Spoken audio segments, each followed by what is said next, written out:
अब तक आम आदमी पार्टी ने अपने सभी प्रत्याशियों की घोषणा कर दी है, जिसका सीधा मुकाबला बीजेपी से माना जा रहा है, जिसके जल्द ही सभी खिलाड़ी मैदान में होंगे। कांग्रेस भी आधे से ज्यादा प्रत्याशी मैदान में उतार चुकी है।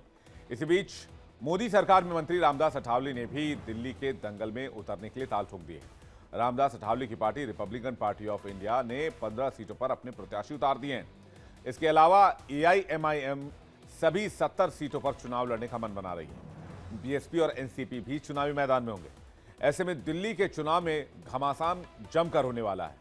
5 फरवरी को एक चरण में सभी सीटों पर वोटिंग होगी। 8 फरवरी को नतीजे आएंगे और नतीजे जब आएंगे तो दूध का दूध और पानी का पानी हो जाएगा।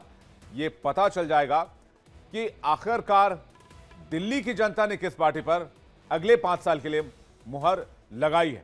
लेकिन इस बीच इसी खबर से जुड़ी एक ब्रेकिंग न्यूज आपको बता दें। बड़ी खबर दिल्ली विधानसभा चुनाव से जुड़ी हुई आ रही है। बीजेपी ने दूसरी लिस्ट जारी कर दी है। ये बड़ी खबर आ रही है। 29 उम्मीदवारों के नाम का ऐलान किया गया है। यानी बीजेपी के अंदर जो केंद्रीय समिति चुनाव की है, जो बैठक पिछले 1-1.5 दिन से चल रही थी, वो अब फाइनल हुई है और अब 29 नामों की दूसरी लिस्ट का ऐलान कर दिया गया है। तो जैसे जैसे चुनाव की तारीख नजदीक आ रही है, वैसे वैसे चुनावी सरगर्मी बढ़ती जा रही है। 29 उम्मीदवारों के नाम का ऐलान कर दिया गया है। दिल्ली विधानसभा चुनाव के लिए बीजेपी की दूसरी लिस्ट सामने आ गई है। 29 उम्मीदवारों के नाम का ऐलान किया गया है। बड़ी खबर दिल्ली में चुनाव से जुड़ी हुई। ओखला से मनीष चौधरी को टिकट मिला है। इसी तरह बात करें दिल्ली विधानसभा चुनाव के लिए बीजेपी की दूसरी लिस्ट जारी हुई है। एक एक करके नाम सामने आ रहे हैं। उम्मीदवारों के नाम 29 उम्मीदवारों के नाम का ऐलान किया गया है। ओखला से मनीष चौधरी को टिकट दिया गया है। तो बीजेपी इस बार पूरी सावधानी के साथ, सतर्कता के साथ दिल्ली के चुनाव में आगे बढ़ रही है। पिछले 2 बार से अरविंद केजरीवाल ने जिस तरह की चुनौती दी और तमाम दूसरी पार्टियों का सुपड़ा साफ किया, उससे हर पार्टी अपनी तैयारियों को परख कर, ठोक कर चल रही है।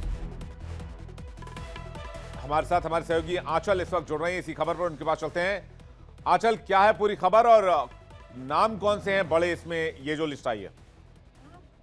बिल्कुल, देखिए एक बार फिर से क्योंकि कल जिस तरह से कल देर रात तक केंद्रीय चुनाव समिति की बैठक हुई थी, उसके बाद से ये उम्मीद जरूर लगाई जा रही थी कि आज तो जरूर एक और लिस्ट आने वाली है। यानी कि पहले भी एक लिस्ट जारी हो चुकी है, दूसरी सूची ये आई है। और अगर हम नामों की बात करें तो इसमें देखिए श्वेता सैनी है, नीलम पहलवान है, इसके अलावा दीप्ति इंदौरा है और उर्मिला कैलाश गंगवाल है। और वहीं दूसरी तरफ देखिए हरीश खुराना की बात करें तो उसको भी यहाँ टिकट दिया गया। हरीश खुराना देखिए जो कि बीजेपी प्रदेश के स्पोक पर्सन है, उनको भी यहाँ पर जगह दी गई है। और वहीं दूसरी तरफ हमने पहली लिस्ट में भी देखा था कि प्रवेश वर्मा की बात करें तो उनको देखिए अरविंद केजरीवाल जी के सामने उतारा गया है। वहीं दूसरी तरफ अपने मालवीय नगर से सतीश उपाध्याय को देखा। तो यानी कि ये कहा जा सकता है कि इस बार बीजेपी जो है वो बड़े दांव खेलती हुई नजर आ रही है और किसी भी कंडीशन में जो है जो बड़े चेहरे हैं उनको मैदान में उतारा गया है। और ये इसलिए भी देखा जा रहा है क्योंकि दिल्ली का गढ़ जो है वो साधना बीजेपी के लिए बिल्कुल भी आसान नहीं है, क्योंकि आम आदमी पार्टी पिछले 10 साल से एक अच्छी पकड़ जो है बना के रखी हुई है। और ये माना जा रहा है कि इस बार आंचल, करावल नगर से कपिल मिश्रा को चुनावी मैदान में उतारा बीजेपी ने। बिल्कुल, देखिए वही कपिल मिश्रा है जो कि हिंदुत्व की आवाज को अक्सर बुलंद करते हुए नजर आते हैं। और अक्सर हमने देखा है कि इन्होंने विपक्षी दलों पर काफी तीखे निशाना जो है वो साधा है। तो कहीं ना कहीं ये जरूर कहा जा सकता है कि इस बार बीजेपी ने एक ऐसे चेहरों को जगह दी है जिनकी उम्मीद बिल्कुल भी नहीं थी। उनमें से देखिए प्रवेश वर्मा का नाम भी शामिल है, जो कि कहीं ना कहीं ये कह सकते हैं कि पूर्व सीएम के बेटे हैं। और वहीं देखिए कांग्रेस की हम बात करें तो कांग्रेस ने भी बहुत अच्छे चेहरों पर इस बार दांव खेला है। तो इसलिए लेकिन बीजेपी की ये लिस्ट पिछली लिस्ट से कितनी अलग लगती है आपको? ठीक है, बीजेपी की बात करें तो बीजेपी की यहाँ उन्होंने कई ऐसे चेहरों को नाम उन्होंने, जैसे महिला चेहरों की हम बात करें, उन्होंने कई महिला को यहाँ जगह दी है। चाहे उर्मिला कैलाश की बात करें, श्वेता सैनी की बात करें, दीप्ति इंदौरा की बात करें, तो यानी कि उन्होंने महिला चेहरों पे भी दांव खेला है, जिससे क्योंकि अक्सर हमने देखा है कि बीजेपी महिलाओं को, युवाओं को साध कर आगे बढ़ने की कोशिश करती है, और यहाँ पर उन्होंने महिलाओं को देखिए जिस तरह से जगह दी है, तो ये माना जा रहा है कि इस बार महिलाओं को आगे करके बीजेपी एक नया प्रयोग करने जा रही है दिल्ली के अंदर।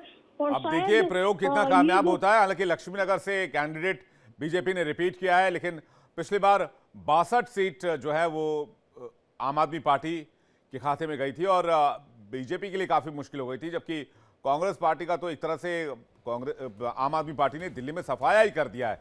और अब सामने जो चुनाव है उसमें मेन मुकाबला बीजेपी वर्सेस आम आदमी पार्टी का माना जा रहा है, लेकिन कांग्रेस पार्टी भी अपने आप को मुकाबले में मान के चल रही है और कह रही है इस बार कांटे की टक्कर है, कड़ा मुकाबला देखने को मिलेगा। मजाक नहीं है दुल्हन का भाई होना, सब कुछ तुम्हारे सर पे होता है यार। चाचा चाची को लेने आया हूँ अब।